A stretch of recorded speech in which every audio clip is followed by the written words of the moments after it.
खुल गया रुचि चेक कर।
Okay. Okay, good morning class. There is a one operation printf %d comma printf. हमने last time ये question किया था. Tell me the output of this.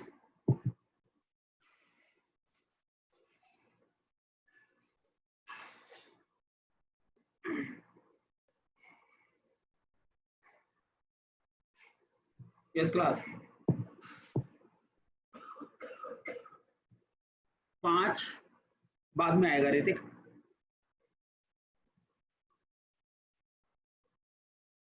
उसकी आउटपुट आएगी आनंद 5.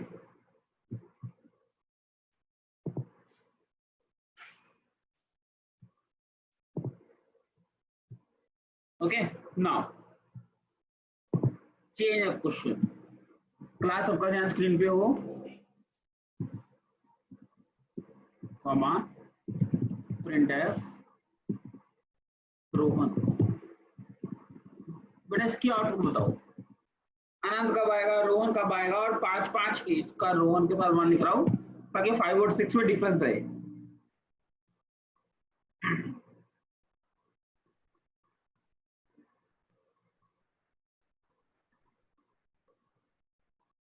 अरे क्लास क्वेश्चन बहुत सिंपल है कि प्रिंटफ के आर्गुमेंट्स किस तरह काम करते हैं. अमित आंसर गलत है.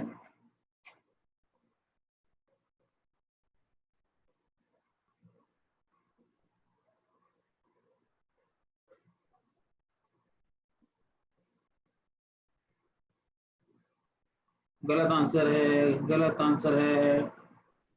देखो होगा क्या, मैं समझा देता हूं. प्रिंटफ के आर्गुमेंट या किसी भी फंक्शन कॉल के argument right to left solve होते हैं. राइट टू लेफ्ट सॉल्व होते हैं मतलब सबसे पहले लास्ट वाला आर्गुमेंट सॉल्व होगा.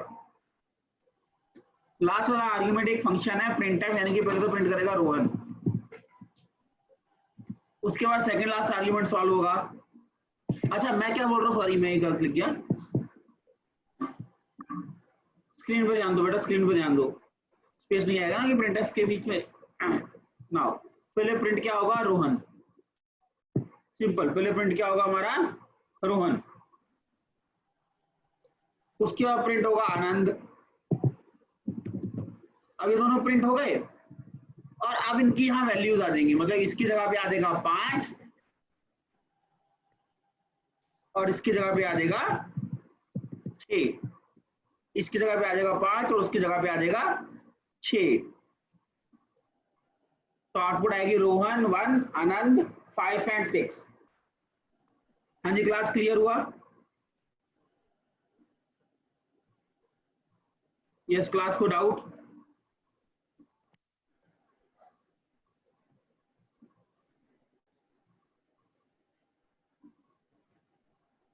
चलो, अब एक क्वेश्चन मैं दे रहा हूँ क्लास, मुझे उसकी आउटपुट बताना।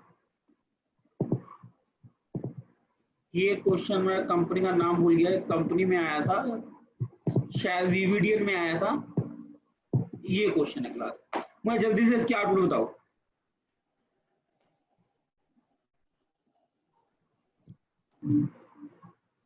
हरी अब क्लास।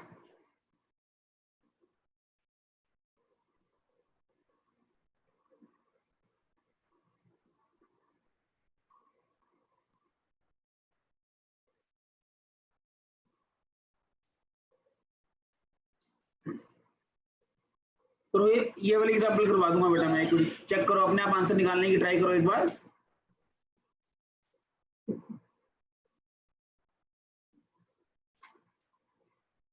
बेटा प्रिंट एफ 2 बार है, आंसर 2 आएंगे, इतना ध्यान रखना।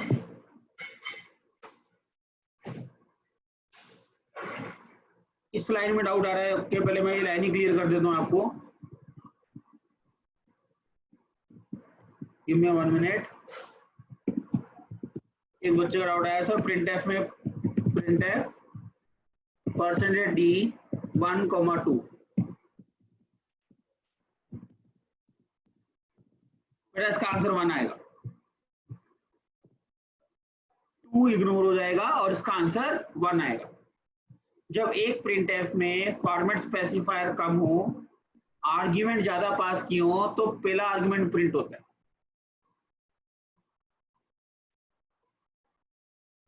बेटा कंपाइलर पे चला के आंसर नहीं बताने हैं। ओके, तो उसको सॉल्व करते हैं। तो बेटा इस लाइन में कंपाइलर सबसे पहला टास्क क्या परफॉर्म करेगा, लास्ट वाले आर्ग्यूमेंट को सॉल्व करेगा। इस वाली स्टेटमेंट में कंपाइलर सबसे पहले लास्ट वाले आर्ग्यूमेंट को सॉल्व करेगा, मतलब वो पहले इस वाले आर्ग्यूमेंट को सॉल्व करेगा। जब वो इस वाले आर्ग्यूमेंट को सॉल्व करेगा तो बी मेरा हो जाएगा 13, बी मेरा कितना हो जाएगा 12, सॉरी 13 बोल दिया मैंने, 12 हो जाएगा, 10 + 2 12 हो जाएगा ना। तो बी की वैल्यू होगी 12 और इसकी वैल्यू है 11। क्लास यहां तक समझ में आया? इसकी वैल्यू हो जाएगी 12 और इसकी तो ऑब्वियसली बात है 10 + 1 है 11। तो परसेंटेज डी आउटपुट देगा 11 और लास्ट वाला प्रिंट एफ आउटपुट देगा मुझे 12। आई होप यहां तक समझ में आ गया होगा। चलो नेक्स्ट क्वेश्चन में मूव करते हैं।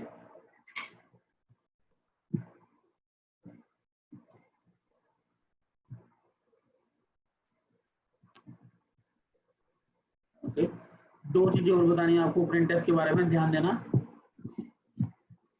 तो 2 प्रिंट एफ है, printf percentage d percentage f, value है 1,1.1।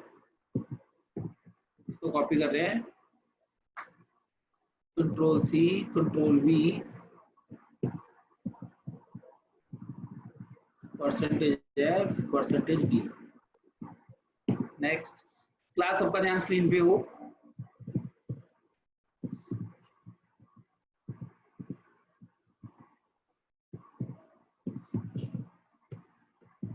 both are percentage f and both must be percentage d. Okay, now इसको समझते हैं पहले, तो ये कर क्या रहे हैं हम, इसमें हो क्या रहा है या ये काम कैसे करते हैं। इसके आउटपुट में लिख, पहले एग्जीक्यूट नहीं करेंगे, पहले चेक करेंगे और बाद में चेक करेंगे क्या हमारा लॉजिक ठीक है, हम जिस तरह निकाल रहे हैं उसी तरह निकालना चाहिए था। ओके ऋतिक, आप मेरे आंसर से अपना आंसर मैच करना। ओके, परसेंटेज डी को क्या चाहिए होता है? इंटीजर। तो इस आर्ग्यूमेंट में सबसे पहला इंटीजर कौन सा है? 1, यानी कि इसका आउटपुट आएगा 1। नेक्स्ट, परसेंटेज एफ को क्या चाहिए होता है? फ्लोट। इन दोनों में से फ्लोट कौन सा है? 1.1, तो इसका आंसर आएगा 1.1। और परसेंटेज एफ 5 टाइम 0 देता है, 6 टाइम देता है वैल्यू वैसे।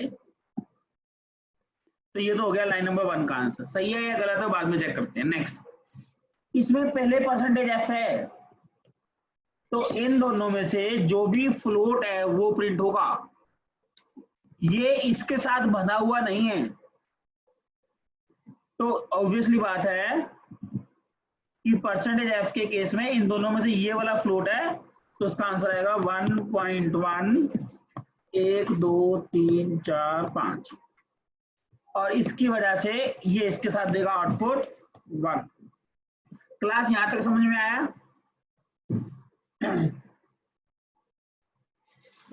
Yes from MCA. अबे जितेंद्र, सौरभ, बेटा समझ में आ रहा है? तो 1.0 क्यों नहीं आएगा?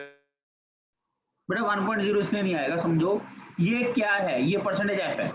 परसेंटेज एफ को फ्लोट वाली वैल्यू चाहिए, तो ये चेक करता है इस पूरी लिस्ट में फ्लोट कौन सा है।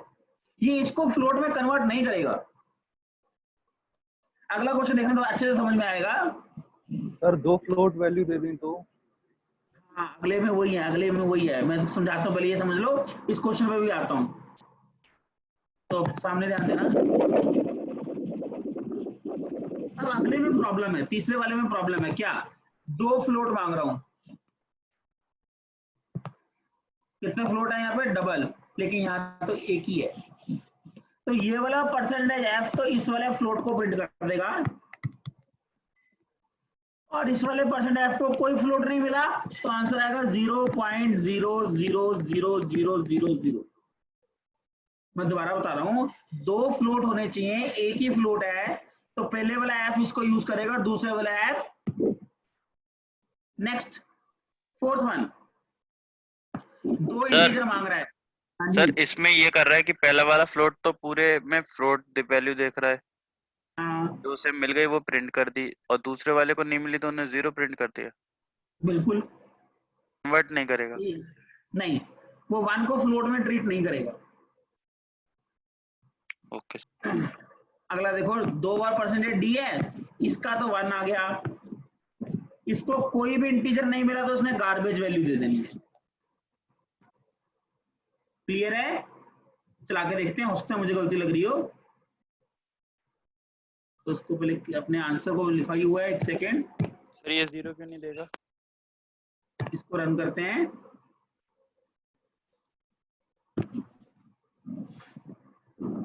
बट मेरी आउटपुट से मैच करो, इस वाली वैल्यू को, इस वाले चीज को इसके साथ मैच करो और चेक देख के बताओ मेरा ठीक है। पहली ठीक है, दूसरी ठीक है, तीसरी ठीक है, चौथी भी ठीक है। ओके बेटा, फ्लोट वैल्यू का गार्बेज होता है 0.0, ये गार्बेज ही है, लेकिन फ्लोट में गार्बेज क्या होता है? 0.0।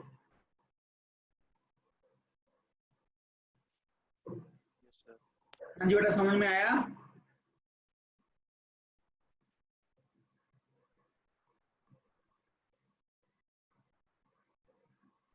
कोई डाउट? सर इसका लास्ट वाला बता दीजिए। इसका लास्ट वाला समझा देता हूँ। ओके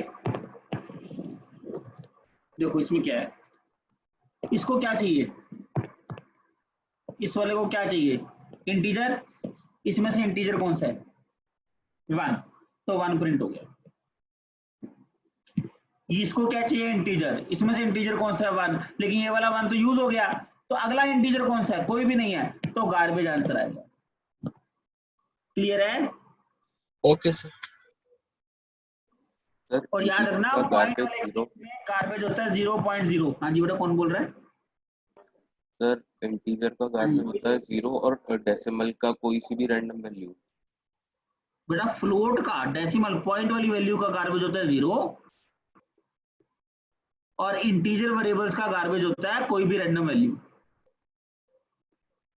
क्लियर है? एक वैल्यू कम दें सिर्फ इंटीजर की दें। अनिरुद्ध आवाज नहीं आ रही, थोड़ा जोर से बोलो। सर अगर यहाँ पे सिर्फ फ्लोट की वैल्यू दें इंटीजर की नहीं दें फिर? अगला वही टॉपिक ही वही है, अगला क्वेश्चन ही मेरा वही था कि अगर वेरिएबल के आर्गुमेंट कम हो तो क्या होगा। नेक्स्ट हमारे पास है, एक सेकेंड, कि सर मान लो हमारे पास आर्गुमेंट कम है, मान लो एक ये है, हर एक में मैं एक एक आर्गुमेंट कम कर रहा हूं।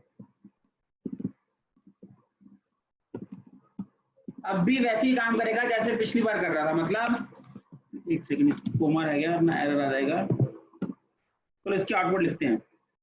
इसको चाहिए इंटीजर, स्क्रीन पे ध्यान दे लो प्लीज। इसको चाहिए इंटीजर, इंटीजर 1 है, आउटपुट आएगी 1। इसको चाहिए फ्लोट, कोई भी फ्लोट नहीं है, आउटपुट आएगी 0.0। इसको चाहिए फ्लोट, ये वाला फ्लोट है, आउटपुट आएगी 1.1। इसको चाहिए इंटीजर, कोई भी इंटीजर नहीं है, आउटपुट आएगी गार्बेज। इन दोनों को चाहिए फ्लोट, फ्लोट एक ही फ्लोट है 1.1 0.0। इन दोनों को इंटीजर चाहिए 1 और गार्बेज। समझ में आ गया होगा? रन करके देख लें एक बार।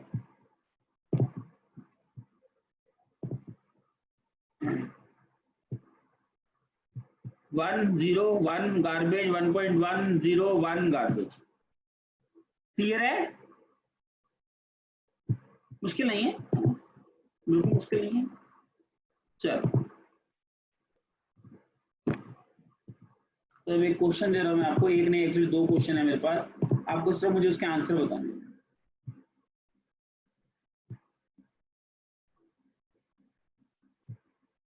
Question number 1,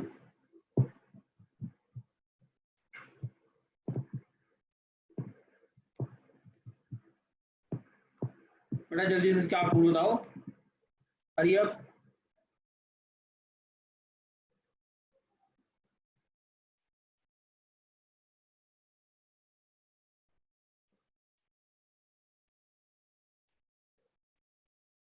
Hari up class, I am waiting for your reply.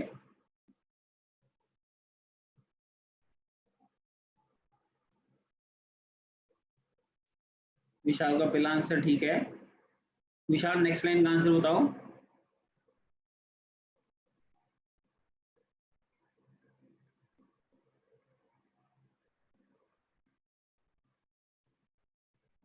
Anirudh ने आंसर चलाया है और मुझे लिख के भेज रहा है।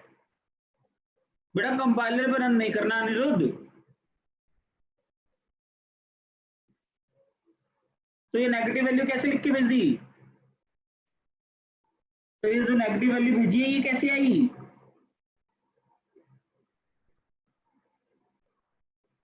मैंने नहीं बताया कि नेगेटिव आएगी ना। हाँ गार्बेज आएगी ना, तो गार्बेज वैल्यू आप प्रिडिक्ट नहीं कर सकते। चलो आंसर क्लास, मैंने एक बार नहीं बोला नेगेटिव वैल्यू आएगी, मैंने तो कहा था गार्बेज आएगी। फर्क है ना दोनों बातों में। चलो इसको रन करते हैं। मोस्ट ऑफ द क्लास के आंसर बिल्कुल ठीक है। ठीक है, यहाँ गार्बेज वैल्यू है, ये कुछ भी हो सकती है, नेगेटिव, पॉजिटिव, छोटी वैल्यू, बड़ी वैल्यू, कुछ भी हो सकती है। चलो अगले क्वेश्चन पे मूव करते हैं।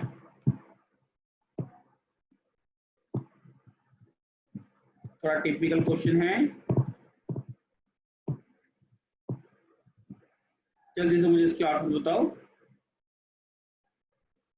ऋतिक, गार्बेज वैल्यू का मतलब होता है कि उस वेरिएबल को जहां मेमोरी मिली है, उस मेमोरी पे पुरानी वैल्यू क्या पड़ी थी। सर अगर मेमोरी नहीं होती है तो भी उसमें कोई वैल्यू होती है गार्बेज? हाँ, कंप्यूटर की रैम में कोई भी सेल ब्लैंक नहीं होता है।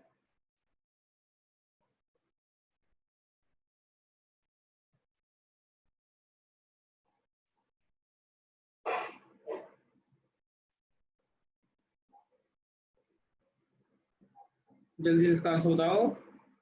A is equal to 5 and B is equal to, Hrithik answer गलत है। भरत का आंसर ठीक आया है। चलो इसको रन करते हैं, टाइम वेस्ट नहीं करेंगे। क्लास सारे लोग सारी क्लास ट्राई किया करो ना आंसर देने के लिए, गार्बेज नहीं आएगा बेटा इसमें, बहुत सिंपल है। देखो मैं समझा देता हूँ, लाइन में लाइन चलेंगे, इस लाइन में कोई डाउट नहीं होगा, इसमें कोई डाउट नहीं होगा। देखो ए एक इंटीजर वेरिएबल है, इसमें अगर मैं पॉइंट की वैल्यू डालूंगा तो पॉइंट के बाद वाला स्किप हो जाएगा। तो ए में क्या गया है 5, तो ए में क्या गया हमारे पास 5। यहां तक क्लियर है। नेक्स्ट बी मेरी एक फ्लोट वाली वैल्यू, अगर इसमें मैं इंटीजर वैल्यू डालूंगा तो उसके लास्ट में 0 वो अपने आप लगा लेगा, तो इसका आंसर हो जाएगा 5 अब इसको प्रिंट करके देखो, अब आपका आउटपुट क्या है।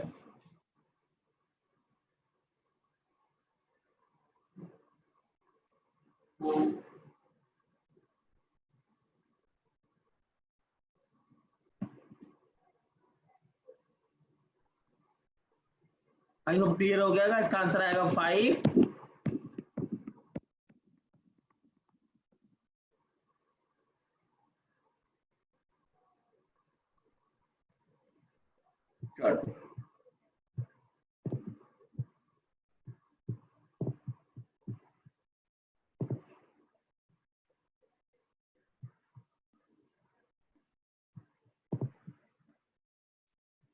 क्लास यहां तक कोई डाउट?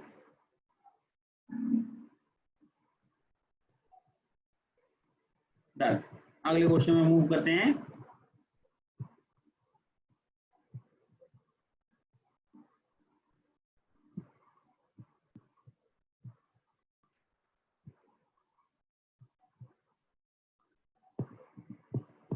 बड़ा सिंपल सा क्वेश्चन है,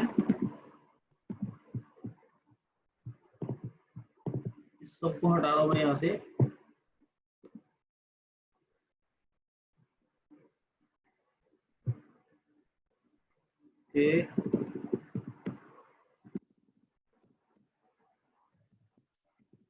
क्लास इसका आउटपुट क्या आएगा?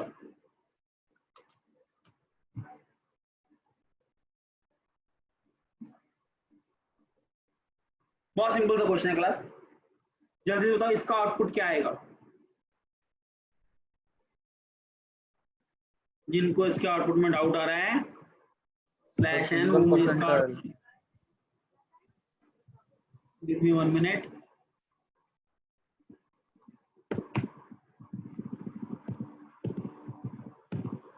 जल्दी से इस प्रोग्राम का आउटपुट बताओ। एक बार आएगा परसेंटेज, बिल्कुल ठीक है। 2 बार परसेंटेज लगाओगे तो वो 1 बार परसेंटेज प्रिंट करेगा। अगर आप 2 मल्टीपल टाइम परसेंटेज लगाओगे तो वो एक ही बार परसेंटेज को प्रिंट करेगा।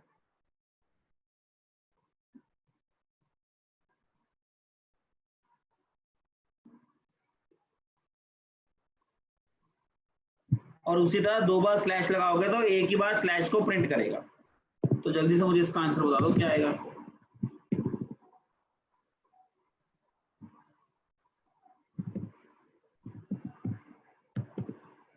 सर हमने यहाँ पे इसको एक स्ट्रिंग बना देते थे तो पूरा प्रिंट करना चाहिए ना। नहीं देखो प्रिंटफ के अंदर जब हम परसेंटेज डी लिखते हैं, परसेंटेज ओ लिखते हैं, परसेंटेज एस लिखते हैं तो उसको प्रिंट थोड़ी करता है, वो उसके अपने मतलब निकालता है ना। Yes sir. प्रतीक दुबे का पहला आंसर ठीक है, ऋतिक के आंसर ठीक है। मतलब सर वो उसको एक बार प्रिंट करेगा और इसको एज इट इज प्रिंट कर देगा, इसको भी एक बार प्रिंट करेगा और इसको एज इट इज प्रिंट कर देगा। ये हुआ ना इनका मतलब। सर पूरा प्रिंट करने के लिए क्या करेंगे? बेटा पूरा प्रिंट अगर आपको ये 2 बार जब प्रिंट कराना है तो 4 बार लगाओ। फिर अगर आप चाहते हो स्लैश 2 बार आए तो उसको 4 बार लगाओ, आप चाहते हो परसेंटेज का सिंबल 2 बार आए तो उसको 4 बार लगाओ। सर मैं 2 ही बार लगाना चाह रहा हूँ और 2 ही बार आए तब। फिर वेरिएबल में डाल के करो। सर ये एक बार क्यों प्रिंट कर रहा है सर? बोलो बेटा, दोबारा बोलो एक बार। सर क्यों कर रहा है सर ये एक बार प्रिंट सर, जब हम 2 बार ही लिख रहे हैं? स्पेशल कैरेक्टर्स होते हैं हमारे पास। एक सिंपल सी चीज देखो, बहुत सिंपल सी चीज बता रहे, अभी हमने एक चीज पढ़ी कि अगर हम परसेंटेज डी लिख के छोड़ दें, कोई वेरिएबल ना दे, तो वो गार्बेज वैल्यू देता है। क्वेश्चन मेरा अभी भी यही है भाई, बिकॉज printf का जो फर्स्ट आर्ग्यूमेंट है या scanf का जो फर्स्ट आर्ग्यूमेंट है, उस आर्ग्यूमेंट के अंदर कुछ ऐसे स्पेशल कैरेक्टर्स का कैरेक्टर यूज होते हैं जिनका प्री डिफाइन एक मीनिंग है, जिनका प्री डिफाइन कोई भी एक मीनिंग हो सकता है। अभी हम उसकी बात नहीं कर रहे कि उस मीनिंग का मीनिंग क्या है। यस तो हमें बस ये समझना है कि वो स्पेशल कैरेक्टर कौन कौन से हैं। तो बेसिकली वो स्पेशल कैरेक्टर दो है, परसेंटेज और स्लैश।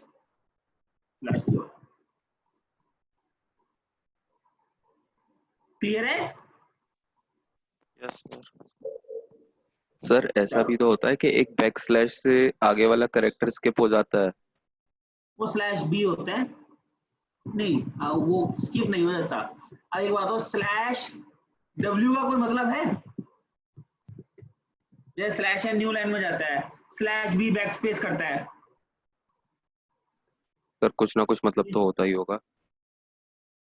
ऐसे कैसे? हर एक का अपने मतलब थोड़ी निकल आएगा। देखो ना, वार्निंग आ गई कि भाई स्लैश डब्ल्यू का कोई मतलब नहीं होता है, तो उसने डब्ल्यू चक्के प्रिंट ही कर दिया, उसने स्लैश को इग्नोर कर दिया।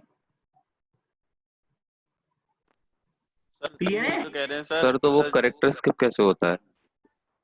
कौन, अगर वो स्लैश बी लगाओ ना, अगर आपको कुछ स्किप कराना है, मान लो मैं चाहता हूं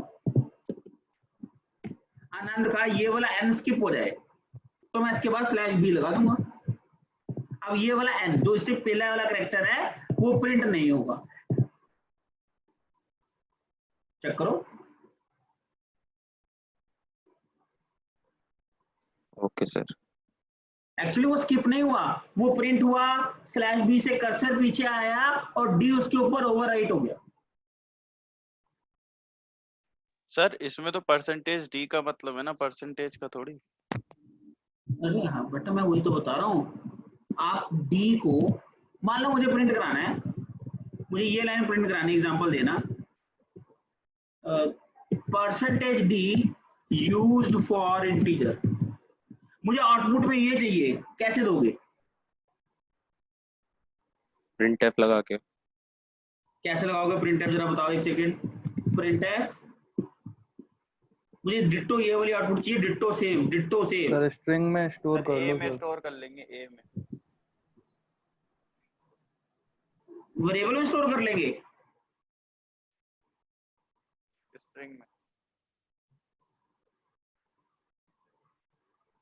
अगर आप इसको एज इट इज कॉपी कर दोगे ना, एज इट इज कॉपी कर दोगे, मान लो मैं उसको कॉपी करके इसमें डाल देता हूँ, तो परसेंटेज डी तो अपना इंटीजर ढूंढने चला जाएगा और गार्बेज वैल्यू आउटपुट में दे देगा।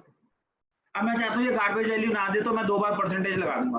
अब ये परसेंटेज डी नहीं रहा, डी नॉर्मल अल्फाबेट की तरह ट्रीट करेगा और ये एक परसेंटेज को प्रिंट करेगा।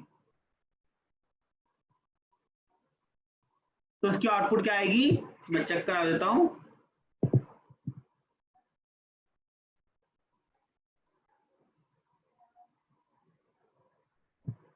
सेमीकोलन लगाना भूल गया मैं, ओके।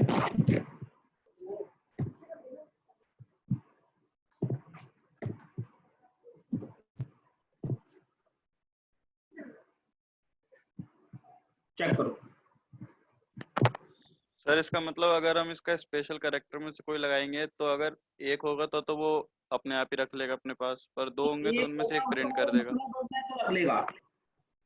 अगर एक होगा और उसका कोई प्रीडिफाइंड मीनिंग बनता है तो रख लेगा। Yes sir. और दो होंगे तो उनमें से एक प्रिंट कर देगा। बिल्कुल।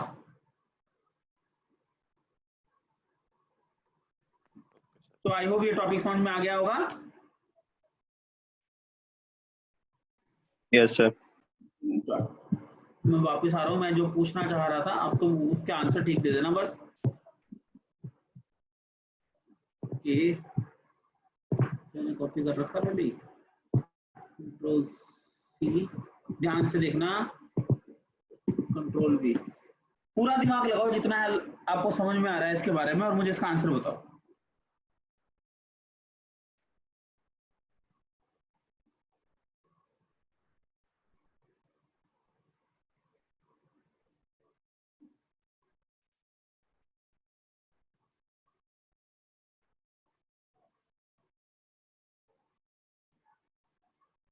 अनिरुद्ध आंसर काफी हद तक गलत है।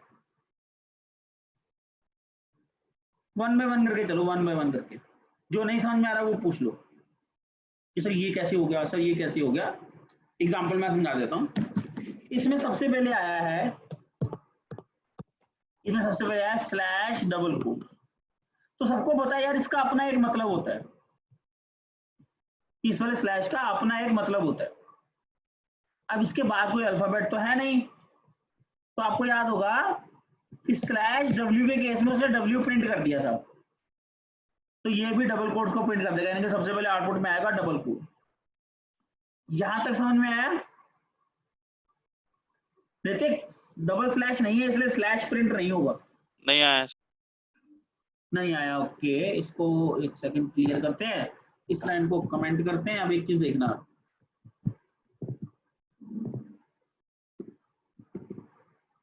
मुझे एक चीज बताओ, मुझे आउटपुट में ये वाला सिंबल देखना है, कैसे लाऊं? सिर्फ मुझे ये आउटपुट चाहिए, कैसे आएगी? प्रिंट एफ,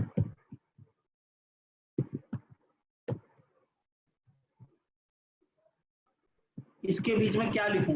तो बेटा ये देखो, डबल कोट्स का अपना एक मतलब है प्रिंट एफ में कि ये डिफाइन करता है स्ट्रिंग को, तो मुझे इसको स्लैश के साथ लिखना पड़ेगा।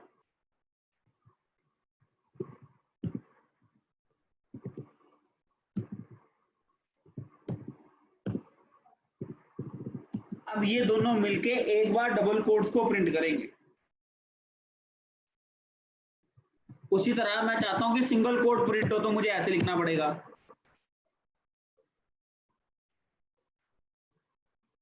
क्लियर है?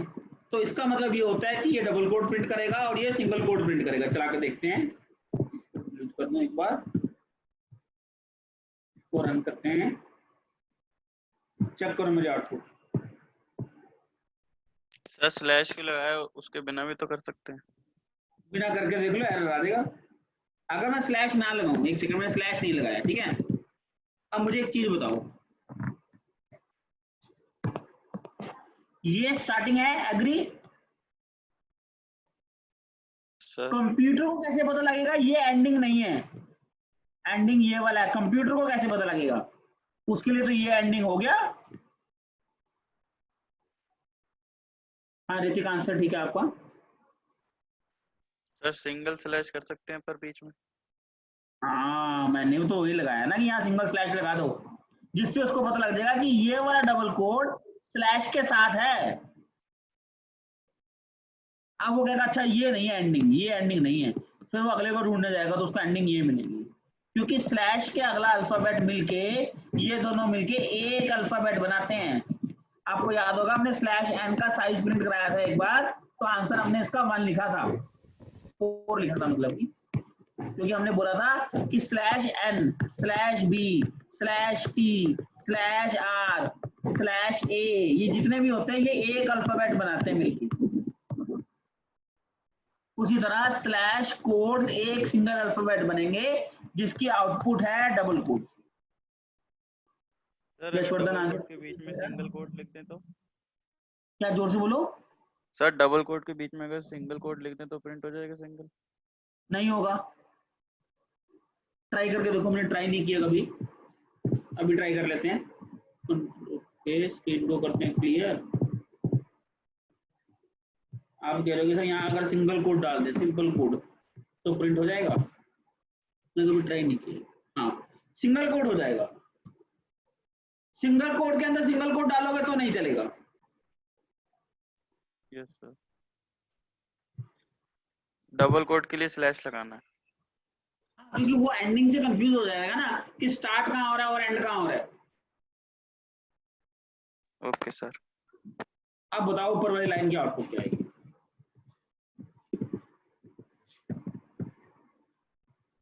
तो पहले डबल कोड प्रिंट होगा इन दोनों को मिला के,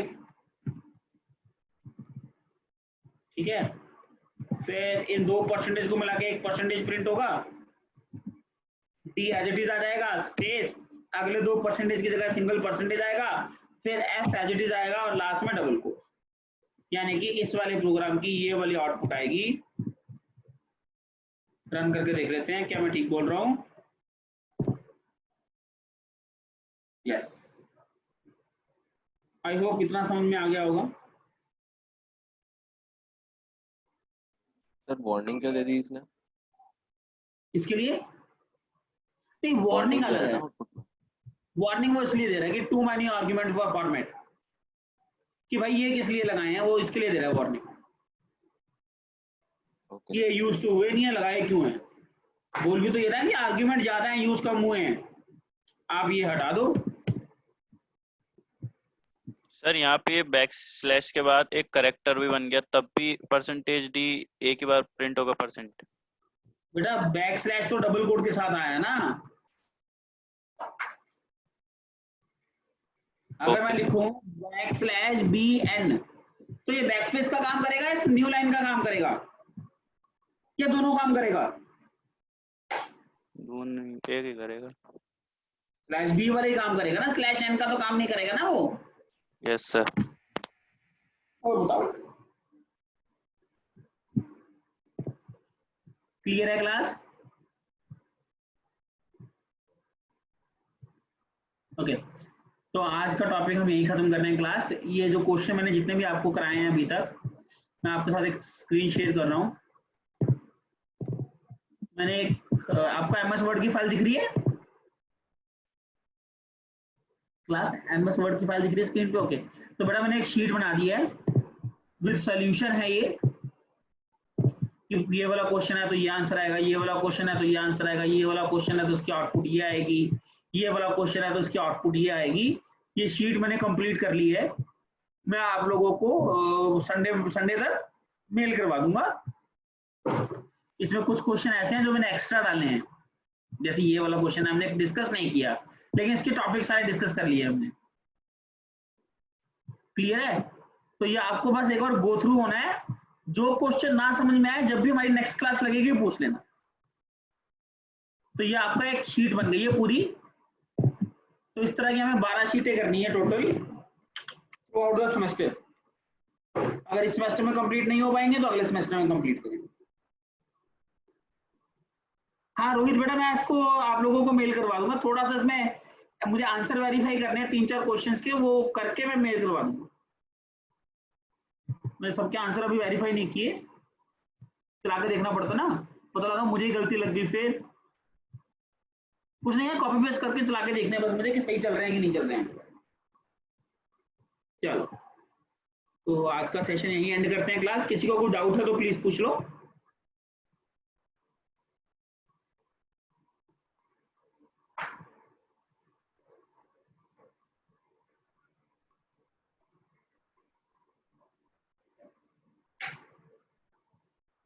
यस क्लास, कोई डाउट नहीं है, मैं सेशन एंड करूं?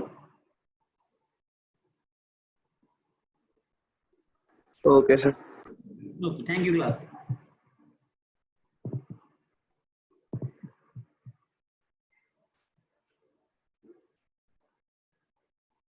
यस ऋतिक, कहा गया है हमारे को। अगर आपके डाउट है देन आई एम देयर, मैं जा नहीं रहा हूं। If you have a doubt you can ask.